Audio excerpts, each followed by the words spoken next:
How you doing there? Welcome back to Babylon Talmud. Today we're studying Daf Mem, Daf 40 of Masechta BavaKama. Friends, yo friends. Friends. Friends, today we're going to be learning Daf 40 of BavaKama. I mean, that's what it is. Let's go. Okay, we're going to start in Daf Mem Amud Aleph, about like 10 lines into the page or so, at the 2 dots. Taner Rabbanan D'Rabbanan Apotropsin Mishamin Min Aliyah Ve'ein Mishamin Kofer. Okay, so if you have like an apotropis, like a representative of orphans, and I guess that their ox, I assume it's talking about, if the ox scored 3 times, it was a mud, and now the apotropis is paying, so it's apotropis mishamin min aliyah. So they pay, not migufa, but me aliyah. Okay, like from the state. Well, whatever. That was machlokas yesterday. Vein mishamin kofer, and they don't pay kofer, right? So if the ox of the Yisomim gores, so then there's no kofer. There's no kofer. There's no, right? Normally for sure muad gores, so there's the kofer payment, which has come up a few times. But if it's the shore of the Yisomim, so then there's no kofer payment. Man tana kufa kapor v'yasme labne kapor ninu. Who is the Tana that would hold that the whole point of kofer? I'm going to assume that people know kofer is, because it's like a whatever. It's like, yeah, whatever. It's a thing. It's a thing. We're going to discuss it more. We've done it 1,000 times. It's like I never have a good way to discuss it, because it's actually machlokas about what it is. So it's kofer. That's what it is, friends. It's kofer. So who's the Tana that says that that the role of kofer is as a kapara, right? Meaning, if somebody's ox gores somebody to death, so in a sense, the owner of the ox is in trouble. He's liable, so he needs to get kapara. He needs to get atonement for this. Essentially, his property was responsible for taking a life. So we're saying that the role of kofer is a way of atonement for the owner of the ox, and the Yisomim who are ketanim. The assumption is that they're ketanim. That we're talking about Yisomim who are ketanim. So they are not ketanim. Are not at an age that they need atonement for their sins. So therefore, there's no kofer. So who is the Tana that says that kofer is kapara and therefore it's not relevant to Yisomim? Rav Chizda says, Rav Chizda b'shma b'no Rabbi Yochanan ben Brokahi. Says Rav Chizda that Tana is Rabbi Shmuel b'no Rabbi Yochanan ben Broka. The Tana is within the price. And also in Pidyon Nafsho Dmei Nizak Rabbi Shmuel b'no Rabbi Yochanan ben Broka Omar Dmei Mazik. We've seen this. You see that this is the machlokas about kofer that I always bring up, right? Exactly what is kofer, right? Kofer be'etzem is that a shor amuad kills a person. Now there's this payment that needs to be paid. The question is, what is this payment? So it's punktis machlokas. Now the BavaKama says Dmei Nizak. The payment, this extra kofer payment that needs to be paid, is the value of the fellow who was killed.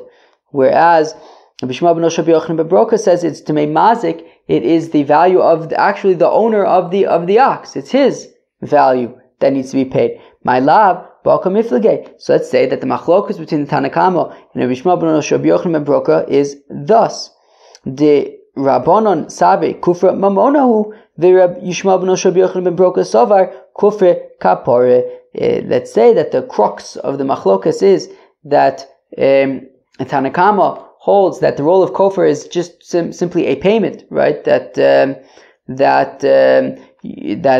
ox killed somebody, a human being. So the owner of that ox is chayav to pay, I guess, the estate of that person, the value of, the financial value of the person that was killed by his ox. Whereas Rabbi Yochanan ben Nosha, and therefore it's the value of the person that was killed. we want to say that Rabbi Shmuel ben Yochanan ben Broka argues and says that kofar is an atonement for the person whose ox killed another person. He needs to get atonement by paying his own value, the owner's value, that he needs to like redeem himself by paying his own value. I bought new hand soap today because I was out. Now you never know with this stuff. Like you go to the store and you buy the hand soap, they have all sorts of colors of hand soap. Most of them smell bad. There's like one of them that smells, smellable. So I went there and they didn't have the one that I know kind of is like kind of neutral. All that was this, they had two colors. One that I know is no good and another color that I don't know is no good, but I would soon find out. And I saw that they had two of them, and what I'd like to do is I like to buy more than one because, so that way I don't need to get more when I run out. I assume other people do that too. But now I'm stuck with two of these big soaps that don't smell good. They just smell like soap. Who wants to get soap that smells like soap? You know what I mean? You don't want soap that smells like soap. You want soap that smells like something tolerable. Well, I reckon it'll probably take a few months for me to finish this soap. So let's say 4 months. 4 months is about 120 days. Okay. So let's just. So you'll hear me complain about it. Let's say till we make a siyum on BavaKama. How's that? All right. Anybody else have this issue with light bulbs? This issue with light bulbs that. Is I do the same thing with light bulbs, that whenever one light bulb goes out, I buy like 10 of them so that I don't need to buy them the next time. Sure enough, a light bulb goes out and I never seem to have the one that goes out. So then I go to the store and buy like 10 of those. Now we have like 1 million light bulbs, yet whenever a light goes out, I don't have the one that I need. So we have like a millions of the ones that I don't need. Somehow whenever I need one, that's the one we don't have. We have like 1 million of all the other ones. So the reason why I'm saying this is I'm opening it up to the people. Do other people experience this as well, or is it just me? Friends, somehow I ended up on a tangent. It's because of the soap. However, you might have to get used to these tangents. Maybe I should just stop washing my hands. Not a bad idea. Okay. Says Papa. Look, who actually, if you remember about half an hour ago when we were talking about kofar, so there's machlokas that the Tanakama says that kofar is the value of the person who got killed. Rabbi Shmuel ben Yossi Aglili, Rabbi Shmuel ben Yochanan ben Broka says that it's the value of the owner of the ox. We wanted to say that Tanakama says that it's mamona. Rabbi Shmuel ben Yochanan ben Broka says it's kapara. To which Rabbi Papa says, Lo duchuli ama kufar kapara. Everybody agrees that the point of kofar is as atonement for the owner of the ox that killed. Simply the machlokas, however, is Rabbanan Savar b'dim nizak shaminon, Rabbi Shmuel ben Yochanan ben Broka Savar b'dim mazik shaminon, that this atonement, the value that must be paid for the atonement, is the value of the nizak according to the Tanakama. According to Rabbi Shmuel ben Yochanan ben Broka, it's the dmei mazik. My time the Rabbanan, how come the rabbi says dmei nizak nemra shisa lamata v'nemra shisa lamayla? It says by a situation when two people are fighting and they end up hitting a pregnant woman and she miscarriages, so they have to pay the the person responsible needs to pay for the value of the fetus, and it says kasher yoshis olav bala isha, and it says over here by kofar im kosher yushas olav. So it says shisa in both scenarios, and so malaholan b'denizak, just like by the miscarriage, it's the value of the fetus of the miscarriage. So afkan, so here oichit by kofar, it's the value of the nizak.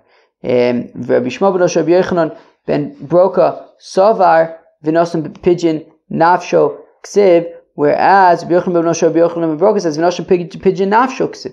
that he should give the redemption of his own soul, his own value. Rabbanan the Rabbanan say, yeah, certainly, pidyon nafsho ksiv, yeah, he's got to atone for himself. He needs a kapara miu. However, ki shaiminon, when we evaluate, what value does he have to pay? B'denizak shaiminon, it's the value of the nizak, not the value of the mazik. Okay. That was a nice little discussion over there. Mishabach le Rove l'Rav Nachman b'Rav Acha bar Yaakov d'Adam Gadol hu Givaldig. So Rove was praising, was singing Rav Acha bar Yaakov's praises to Rav Nachman, that he's an Adam Gadol. Where we learned, I think in Masechta Eruvin, that Rav Acha bar Yaakov is muflog. Does okay. He was a very great. We learned the Masechta Kiddushin, right? The Maisa when he bowed down. Every time he bowed down, a head fell off of a monster. Rav Acha bar Yaakov. So Amalei Rav Nachman says, the next time you and Rav Acha bar Yaakov are chilling, come to me. We'll all chill together. So when Rav Acha bar Yaakov came to town, Amalei. So when finally Rav Acha bar Yaakov came to Rav Nachman, so Amalei Rav Nachman says, Milsa. Let's talk in learning. Rav Acha bar Yaakov, why don't you ask a question? So ask me a question. So Rav Acha bar Yaakov asks a question to Rav Nachman. Shor shel shnei shutfin.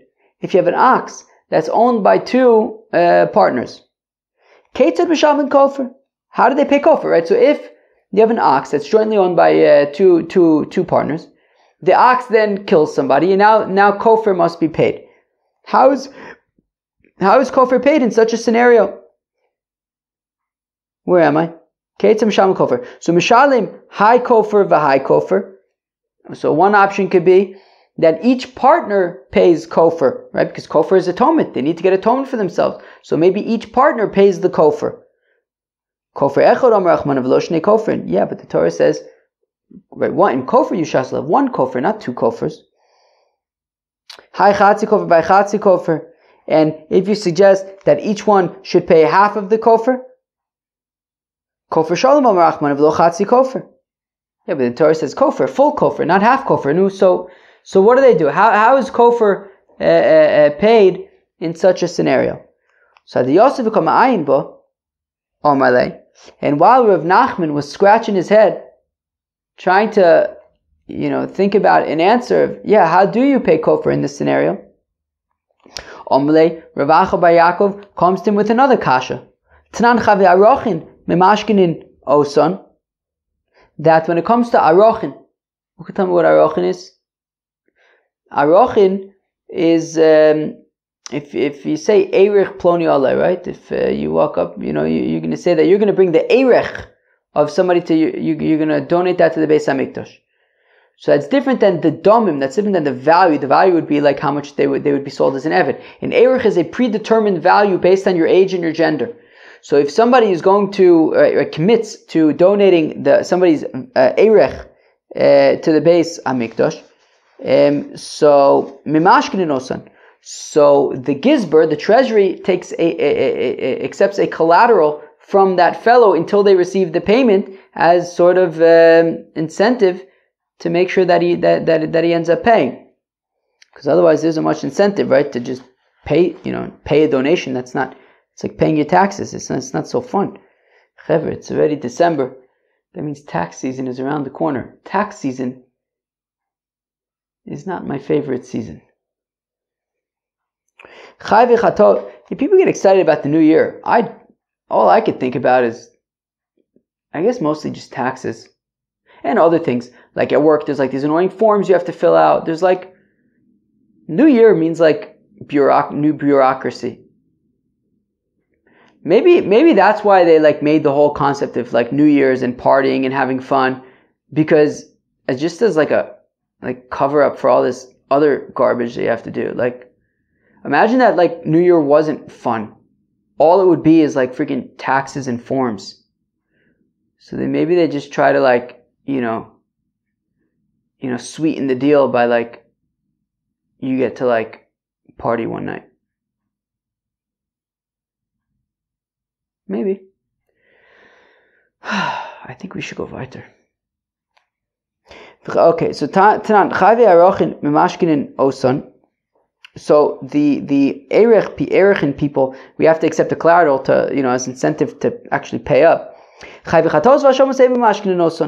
person who needs to bring a korban chatas or korban asham, we don't need to incentivize him to take a collateral because he's going to offer it, right? It's in his own interest to bring a korban chatas or asham because then he'll get atonement, right? You only bring a korban chatas or korban asham if you need to bring a korban chatas or a korban asham because you did something that requires you to bring something. Chatas and asham, like you sinned, you did something wrong. So therefore, it's in your own interest. Like just kill this animal, and you're good to go. Like that, just do it, dude. So therefore, we don't need to take a collateral now. Wow, this is taking longer than it should. Chayve kofrin mai. What about somebody who needs to pay kofar? What about somebody who needs to pay kofar? Right? So if you have somebody, his shormuad kills somebody, so he has to pay kofar. Do we need to take a collateral from him to ensure that he's going to pay the kofar? On the one hand, came in the kapara. Since we say, well, kofar is kapara, it's in his own interest to pay the kofar, so that he gets atonement for the fact that he was the cause of loss of life. So kechatas ve'asham dami. So therefore, we can treat kofar just like we would treat a chatas and an asham. Sorry, I'm just rubbing my eye. Michamer chomer yilave. Therefore, it's severe upon him. It's significant upon him. V'lo by mashkone. And we don't need to take a collateral from him. He's gonna pay the kofar on his own. Or perhaps came to the chavit. This next line reads weird, but the sentiment, I believe, I understand. Or came to the chavre who debai meisva lay. Since he needs to pay kofar to his friend meisva lay mamonahu v'lo legavoahu. I don't really know how to read that. But the point is that since this money is going to his friend, he's not like, giving it to like the Beis Hamikdash. I mean, it's money that needs to be paid for to his friend. So therefore, maybe it's not, a korban you bring to the Beis Hamikdash, so okay, fine. So it's in your interest. You get atonement. You bring it to the Beis Hamikdash. Okay, fine. Like you'll do it. But here it's your atonement, but it's atonement that you pay to your friend. So maybe it's not as, not on the same level as a korban, and therefore maybe we should extract we should take a collateral. Alternatively, kevin dehulo chatu mamonihu deazik, or maybe additionally he didn't kill the person, it was his ox that killed the person. So because he didn't himself do it, right? So you can argue lo chomer milsa ilave. It's not as significant upon him. It's not weighing as heavy upon him. He doesn't feel that same like, wow, I need to get an atonement. I feel horrible, right? He didn't do it at the end of the day. It was his ox. So therefore, again, we should take a collateral so that to ensure that he has incentive and motivation to pay. To which Rav Nachman says, hey, Rav Yaakov, hold your horses. I'm still stuck on the first question that you asked, right? Rav Yaakov had asked about people jointly own an ox, and the ox kills somebody. Who, how did they pay kofar? He's still trying to wrap his head around that. All of a sudden, he gets him from the other side. He's asking already, Kashas, but do you collect collateral? And he said, wait, I'm still trying to sort out the first question. So I guess Rav Yaakov made a good impression, and okay. Oh, so this next part, how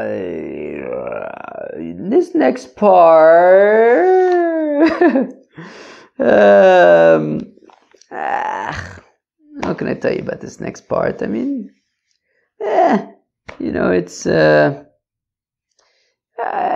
little technical. It's the kind of thing like you got to kind of hold your train of thought and figure out who's saying what and who's talking to who and what exactly is the argument and where do we start? Kind of like Kal V'chomer, not exactly Kal V'chomer here, but like my spiel with the Kal V'chomer, but there's just like a lot you have to hold in your head and like, like what's being canceled out and what, so where are we now? Like at what step are we at? Did we just canceled out steps 3, 4, and 5, so we're back at step 2. What was step 2? Like that kind of stuff. It's a little bit of that. Taner Rabbanan, the rabbis taught. Sholo b'chezkas tam v'nim tzamur. Okay. So if Ruvain, actually maybe that's not the Ruvain and Shimon, let's just say a borrower and an owner. Okay. So a borrower borrows an ox from the owner of the ox. Okay. So Sholo b'chezkas tam, and the borrower borrowed the ox assuming that it was a short tam. But it turns out, unbeknownst to him, it was actually a shor muad. Okay. So because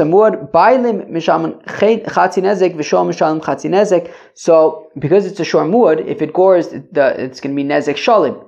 But the borrower thought that he was borrowing a shor tam. So the borrower is only going to be responsible for chatzi nezek, not for nezek shalim. So they split it be'etzem. So the owner pays chatzi nezek and the borrower pays chatzi nezek. Huad bebeis hashoel. If the borrower borrows the ox and it was not a shor muad, it was just a regular ox, and then while the borrower was borrowing it, it gores 3 times and becomes a shor muad. And then the borrower returns it to the owner. Well, then if it gores again, it is not a shor muad, it reverts, as we saw, I think yesterday, the concept of Rishus Mishaneh, that when you change domains, it changes the reality, changes the status.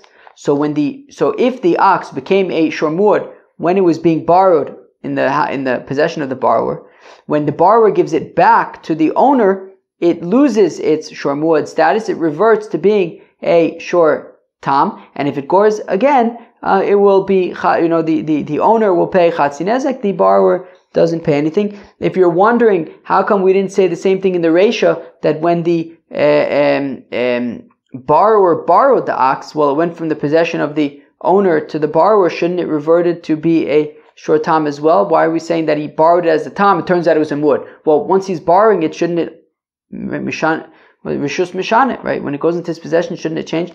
Okay, so the Gemara is gonna ask that a little bit later. Okay, fine. So that was the brisa, okay? That a borrower borrows an ox, he thinks that it's a shor tam, turns out it's a shor muad, so the borrower and the owner split the damages, split the payment. If the borrower borrows the ox and it is not a shor muad, but then it gores 3 times in the borrower's possession, when he returns it to the owner, it reverts to being a shor tam. And the owner would pay chatzi nezek. Fine. Where am I? Omar Mar. So we just said, Shalo b'chezkas tam v'nim tzamud. So if the borrower borrowed the ox, assuming that it was a shor tam, v'nim tzamud, but it turns out it's a shor muad, ba'alim mishalmin chatzi nezek, v'shol chatzi nezek. So they split it. Okay, he thought he was borrowing a shor tam. Turns out he borrowed a shor muad. It then gored. The nezek is nezek shalim. So because the borrower thought that he was borrowing a shor tam, so he's only responsible for chatzi nezek, and the owner pays the other chatzi nezek. Okay, ve'amai. Here we go. How come? Lemale, let the borrower say, Torah she'ili, Aryeh lo she'ili. Look, I was borrowing an ox, not a lion. Meaning, the borrower says, look, I thought I was just buying an ox, ox, right? That's the whole point of carrying. Oxes don't usually gore. Like, I had no reason I didn't realize that I was actually borrowing a wild goring ox. So why does the borrower have to pay chatzi nezek? Why can't he turn to the owner and say, what the heck did you do? I didn't realize I had no clue I was borrowing a dangerous ox. That had already gored 3 times. I don't plan to pay anything. So Omar Rav says, Rav Ochav Mayaskinon Shehikir Bo Shu Nagchin. Well, there's more to the story. The borrower knew that the ox had gored in the past. He just didn't know that it had gored 3 times, that it's a shor muad. So therefore, he was aware that it was an ox that was capable of goring. So therefore, he's chayiv at least for half of it. V'nei malei tam she'ili muad lo she'ili. But still, let the borrower say, look, at the end of the day, I borrowed a shor tam. I didn't borrow a shor muad. Okay, so the Amalei, because the owner will say, yeah, but sof tam av palganiska by sof itam av palganiska by shalume hashtanami zil shlim palga niska. Oh, so yeah, but still, meaning, but let the owner say to the borrower, look, I'm not asking you to pay nezek shalim as a muad. All I'm asking you is to pay whatever you would have had to pay, even if it was a short time. If it was a short time, you would be responsible for chatzi nezek. You knew in advance that it has a history of goring. You didn't know it was a muad, you thought it was still a tam, but you knew that it was capable of goring. You knew that if it would gore, you assumed it was a short time, so you already knew that you would be responsible for chatzi nezek. So all I'm asking you is to pay chatzi nezek. V'neimale, but still, let the borrower say, itam hava mishtalim migufo.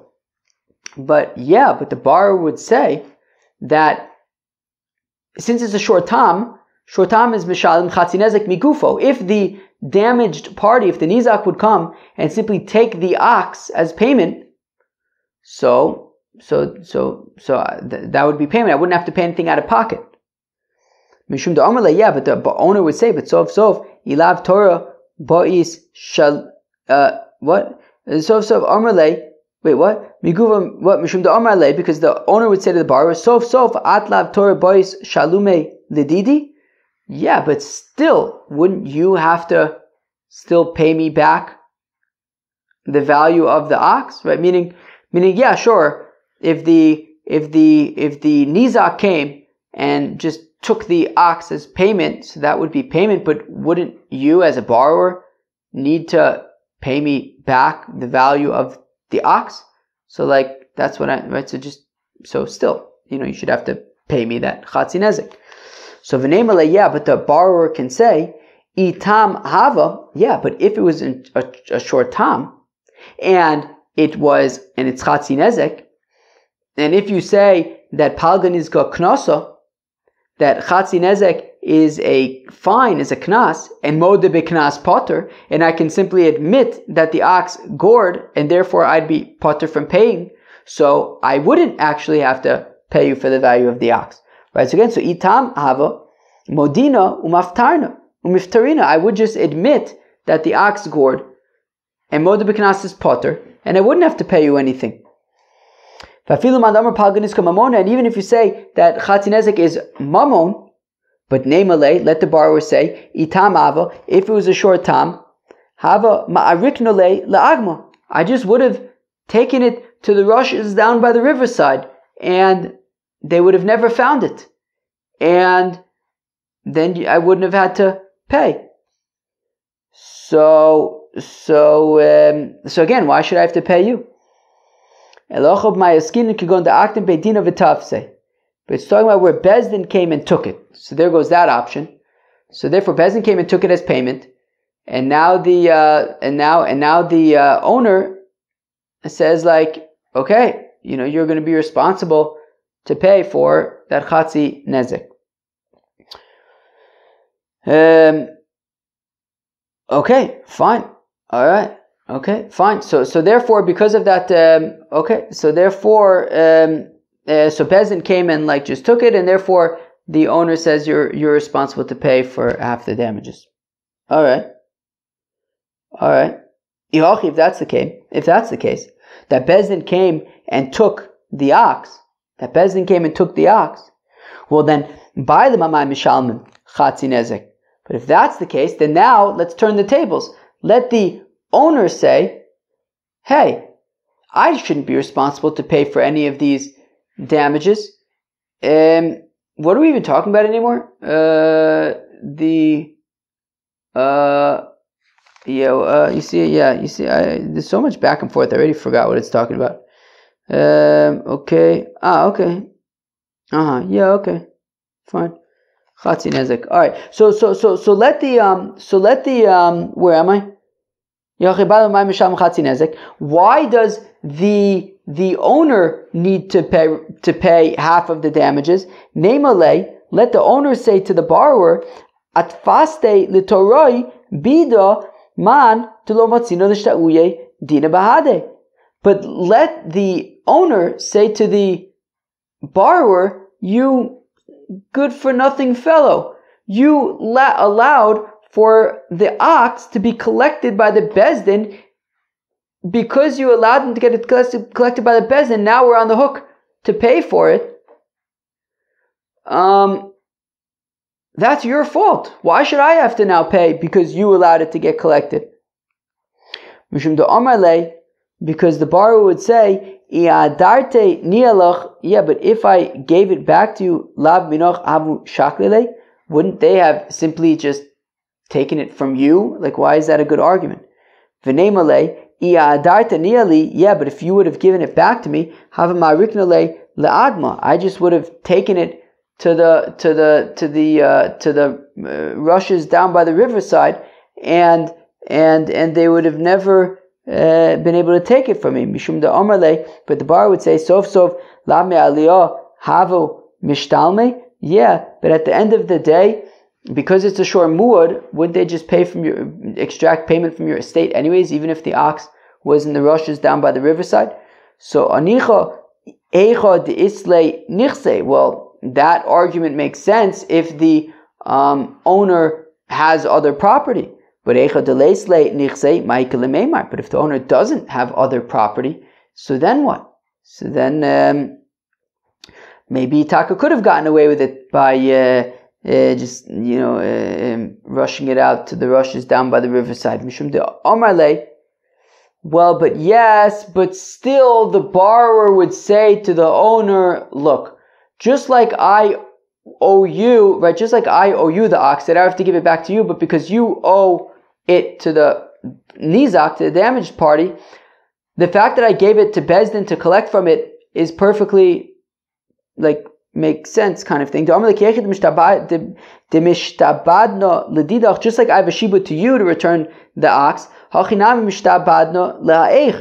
also have a chiyuv to the nizak midu Rab Nosson, because of Rab Nosson. Of course, we've seen Rab Nosson several times. I wonder if this is already the fourth time we've seen it together.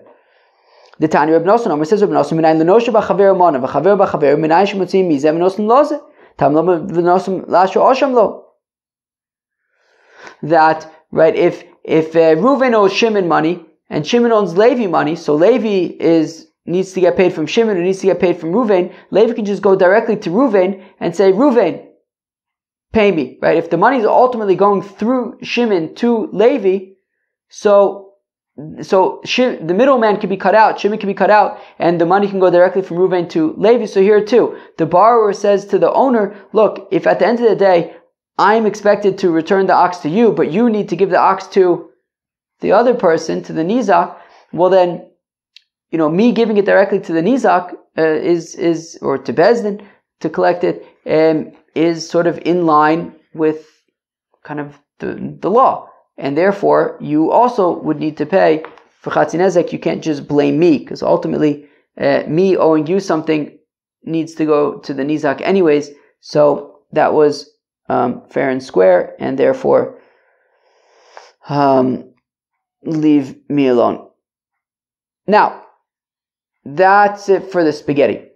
So now, Huad Beves Shoel, so the Brisa had then said that if in the borrower's possession the ox gored 3 times and became a shor muad, so, and then the borrower returns the ox to the owner, so it reverts to being a shor tam. So the owner would pay chatzi nezek, reverts to being a tam, and the borrower doesn't have to pay anything if it damages at that point, right? So it reverts to being a short tam. So sefer rishus mishana, Reisha Rishus Eina Mishana. So interestingly, it sounds like what we're saying, and we're saying it's a problem that this is the case, that in the Sefer we're saying Rishus Mishana, that it becomes a shor muad in the property of the borrower. When the borrower returns it to the owner, it's no longer a muad, it reverts to being a shor tam. So we see Rishus Mishana, that the change of possession changes the status of the ox. Now, but in the Reisha, we had said that when the borrower borrows a shor muad, it is still a shor muad. It doesn't become a shor tam in his possession. Why not? Sounds like we're not saying Rishus Mishana. So Rabbi Yochanan Tava Mishashana Zo L'Shana Zo. So Rabbi Yochanan says, okay, you know what? That brisa is not taught by one Tana, it's taught by two Tanas. One Tana, the Tana of the Reisha holds Rishus Eina Mishana, and the Tana of the Sefer holds Rishus Mishana. Rabba Amar Midireisha Rishus Eina Mishana, Sefer Nami Rishus Eina Mishana. Rabba says, I don't agree. That if the Reisha is Rishus Eina Mishana, that it does not revert to being a shor tam when it goes when the borrower borrows it, because Rishus Eina Mishana. So then the Sefer also Rishus Eina Mishana. So if it's Rishus Eina Mishana, so then how come when the borrower gives it back to the owner, it reverts to being a shor tam? Sefer Nam Rishus Eina Mishana v'Sefer Anu Taima Mishum de Omer Le Lavko Kminoch D'Mia'adas Le L'Teroi. Because the owner says, what the heck have you done? He says to the borrower, I don't understand. This is my ox. It was never gored when it was my possession. I think that you were just leaving it alone. You weren't taking care of it properly. I can't accept that now my ox is a shor muad. Suddenly it became a shor muad in your possession. Now it remains a shor muad. That can't be. There must have been some neglect here, some irresponsible activity over here, and therefore, the fact that when the borrower was borrowing it, suddenly it became a shor muad, it doesn't establish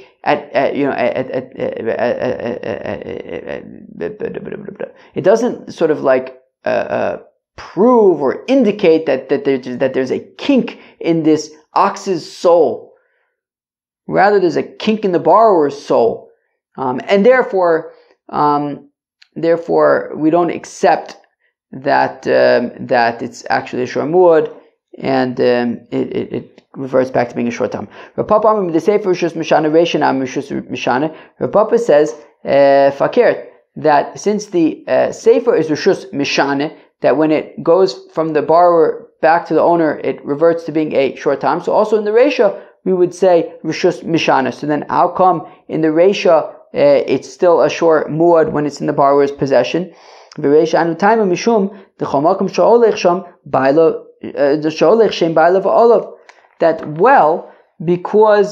the reason why in the Reisha, when the borrower borrows a shor muad, it doesn't become a shor tam in his possession, because he doesn't own the ox, right? The ox still belongs to the owner, and wherever he walks around town, it's like, oh, that's Mr. Owner's ox, but it's not his. Meaning, so yeah, he's currently borrowing it, but it still belongs to the owner. Everybody sees it and says, oh, that's so and so's ox, the owner's ox, right? So it's not really considering going into different possession. Therefore, it remains in its status as a muad. So the Mishnah had finished off with Shora Itztodin Eino Chayv Misa V'chulei, that an ox of the stadium is not Chayev Misa. That if you have an ox that was trained to fight in the Colosseum, so if it kills somebody, he's not going to be Chayev Misa, because it says what was it? Ki yigach v'lo she'agichu acher. Right, the ox needs to, of its own accord, gore, not because it was trained to gore. All right. Oh, what about to offer as an offering on the altar? Right. So if you have this stadium ox that killed somebody, so we said, okay, it's not chaymi, we're not going to stone it for that, but can you offer it as a korban? Rav Amar Kosher, Shmuel Amar Pasul. Rav says, sure. Shmuel says, nisht. Rav Amar Kosher, anusu. Shmuel says, yeah. So Rav says, yeah, you can offer it as a korban, because look, the fact that it killed, it was anus. It was raised to do that. Shmuel Omer Pasul Hare Nevod Bo Avera. Shmuel says, look, at the end of the day, you cannot offer it as a korban because in Avera, right, it killed somebody. Sure, it wasn't his fault per se, but it killed somebody. It cannot be offered as a korban. Meisvei, we have a kasha on Shmuel.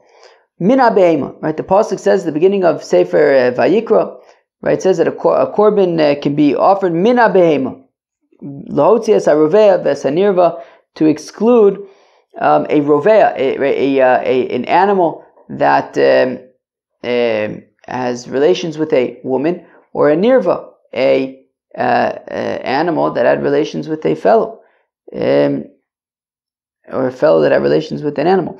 Those animals cannot be offered as korbanos. Mina bakar lotzias hanevod. So when it says mina bakar, from the cattle, to exclude nevod, an animal that was somebody bowed down to it as a getchke.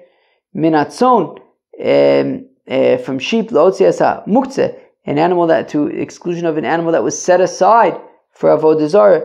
Uminatzon, the extra vav lotzias nogeach, to exclude a nogeach, a gorer. So in any of those scenarios, the animal cannot be offered as a korban. Reb Shimon, says Reb Shimon, im nemar rovea lo menemar nogeach, v'im nemar nogeach lo menemar rovea. Reb Shimon wonders, why do we need to exclude in our exclusions both a rovea, right, an animal that has a relationship with a woman, as well as, well, probably not much of a relationship, but relations, and the nogeach, a gorer. At the end of the day, both are examples of an animal that's chayiv skila. So, would it not be enough to just list one of them, and we would know that it would apply to the other as well? Because there are characteristics by rovea that are unique to rovea, and characteristics of nogeach that are unique to nogeach. Rovea osabo ones kiratzon, nogeach lo osabo ones kiratzon. By rovea, right, whether it was its volition or not, it's still going to be chayiv, right? Whether it was a male animal that has relations with a female person, or whether it was a, let's say, female animal that a fellow had relations with, right? So it would be again ones. So whether it was ones, whether it's rasul, it makes no difference when it comes to rovea.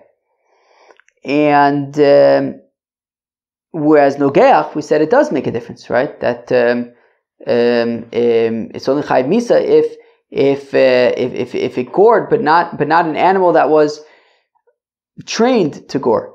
So that would be onus. Nogeach mishalim kofer roveinu mishalim kofer, and what makes nogeach is unique is that there is kofer, right? That if an ox, a shormuad, gores somebody to death, then there's kofer, which is not the case by rovea. There's no kofer. So lefichach, therefore, hutzrach lomar rovea, hutzrach lomar nogeach. Therefore, we had to list both because each one has their own unique characteristics. So if I listed one of them as being unable to be offered as a korban, I may think though that that's because that one is more stringent. But so let's say if we only listed rovea, I would think it's rovea is more stringent because onus and ratzon, there's no difference there. But maybe nogeach you could offer as a korban, and vice versa. Katari mias rovea osabo onus kiratzon, nogeach lo osabo onus kiratzon. So we had just said that by rovea, onus and ratzon, it's going to be chayiv for whether it's onus or ratzon. But by nogeach, but by goring, it's only chayiv skila if it okay, fine. It's only going to be chayiv if it's only going to be a problem if it was biratzon, but not if it was be'onus. Now l'may uchsa lav the korban. So is that not saying that there's a distinction between onus and ratzon vis-a-vis korbanis? That is the Gemara's kasha, that when it says that there's a difference between onus and ratzon, doesn't that mean, with regard to korbanis, that if an ox gored biratzon, so it cannot be offered as a korban, but if it gored be'onus, then it could be offered as a korban. So it seems like a proof for Rav and a kasha on Shmuel, lo liktala. No, it's for killing it. No, what it's saying is that an ox that gores somebody to death, so if it was biratzon, so then we stone it. If it was be'ones, then we don't stone it. And what the Brisa is saying is that since an ox is more lenient than Rovea in that if it gores and kills somebody be'ones, because it was raised to do it that way, and it would not be chayv skila. So I may have thought to say that I would be able to offer it as a korban. Okay, fine. But when we're talking about onus and ratzon, we're talking about in terms of killing it. Fine. But not to say that if it was be'ones, it should be able to be offered as a korban. Okay, fine. Achinam mistavro, and this also makes sense. The Omart the korban, that if we're talking about korbanos nogeach lo asabo onis kiratzon lo onis didei ksiv lo ratzon didei ksiv. That argument of that we right that by an ox goring, the Torah differentiated between onus and ratzon, where it's not onus and ratzon is not written anywhere in the Torah with regard to an ox, but it is written right ki yigach v'lo shegichu acherim with regard to skila by a shore that gores ella lav l'ktola. Rather, it must be that there's this distinction in terms of skila, but not necessarily in terms of korbanis, and it's not therefore kasha on Shmuel, who says that the ox of the stadium cannot be offered as a korban. We said earlier, nogeach mishalim es hakofer rovei enu mishalim es hakofer. We had said that a ox that gores somebody to death, he needs to pay kofer, whereas an ox that is rovea does not pay kofer. Echidami. So, Frekti Gemara, what exactly is this scenario that we're talking about where a rovea might need to pay kofer? Ilim de rava v'kotla. If we're talking about where it was rovea and killed her, so mali kotla b'karno, mali kotla b'revia. Well, then what's the difference if the ox kills somebody with its horn or kills somebody through relations? Then the day it would be, a tolada of Karen, so there should be kofer. Vela derava velo katla. If we're talking about where it was rovea, but it didn't kill the person, so hi delo mashalim kofer mishum delo katlo. The reason why there's no kofer is because the person didn't die. So I don't understand what would be the scenario where there would be a minute to say that there should be kofer by rovea, what's the scenario where we're saying there's no kofer by rovea? When would we think that there should be kofer by rovea? So Omar Abai says Abai le'olam derava velo katla. But really it's talking about where it was rovea and she didn't die, but the asur leveidina, but then they took her to Beis Din for sleeping with an animal, v'katu, and they killed her for sleeping with an animal. So Ma'adetema may have thought to say kiman dekat adami. Well, we should treat it as if the animal be'etzim killed the person, and therefore there should be kofer. So Kamash Malon, we say that no, in that case there is no kofer. Rav Omer says Rav le'olam derava v'katla. Really, it's talking about where the animal was rovea and did kill the person. With the kakashlach, you're going to say mali ktola b'karnayim, mali kotla b'karnayim, mali kotla b'revia. If you're going to say, but what's then the difference between whether an animal kills with its keren or kills b'revia? Shouldn't it be the same thing? No, it shouldn't, because keren kavanoso la'azik, hai kavanoso la'noas atzmo hu. The difference is that an ox that gores by goring with its horn, it intends to gore and to cause damage. Here it doesn't intend to gore and cause damage. Here it intends to have bia. So it's for its own pleasure, and therefore that makes it different, and there would not be kofer. Okay. But my plige, what's the nafkamina? Beregel shadarsa al gabe tinok b'chotzer anizak. The nafkamina would be if you have an ox that steps on a baby and kills the baby in the chotzer anizak. So would there be a chiyuv kofer or not? Le'abaye mishalim kofer. According to Abaye, who says that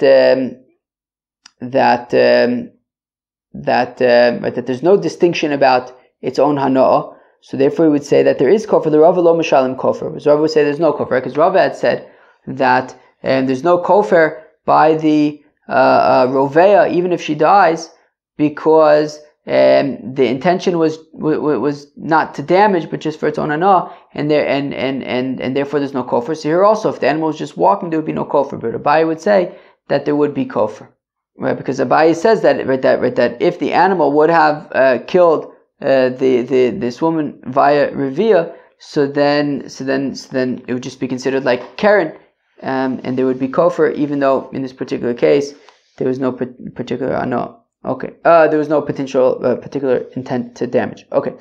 Where am I?